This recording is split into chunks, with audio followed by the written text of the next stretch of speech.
Vous voulez aller plus loin et vous avez investi dans cette formation, vous avez bien fait. Je vais vous aider à aller plus loin, à enfin faire la distance dont vous rêvez, à enfin overdriver vos amis et à enfin avoir des plus petits clubs sur le deuxième coup de par 4 et peut-être même toucher des par 5 en 2.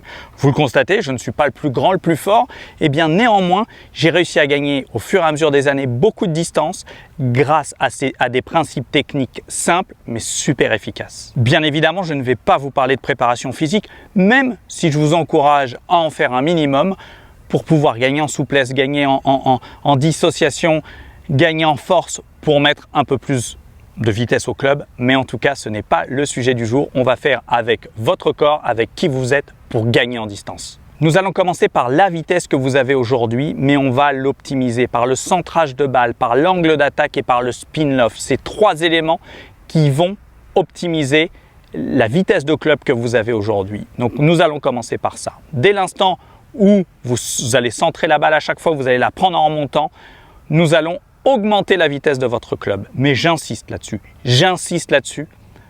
Je veux, et je suis radical, que la vitesse que l'on va rajouter à votre club ne soit pas au détriment de la vitesse de balle. Aujourd'hui, il y a deux vitesses. À quelle vitesse va votre club? À quelle vitesse va la balle?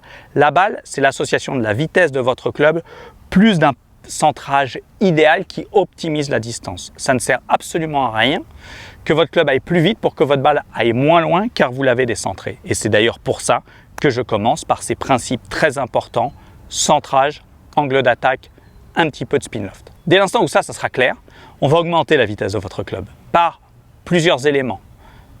La largeur, la hauteur d'arc, la rotation, le lag, c'est-à-dire le retard du club au retour, la rotation du bassin et l'effet du sol. En tout cas, vous l'avez compris, il y a beaucoup d'éléments qui peuvent vous permettre d'augmenter la vitesse de votre club. On y va.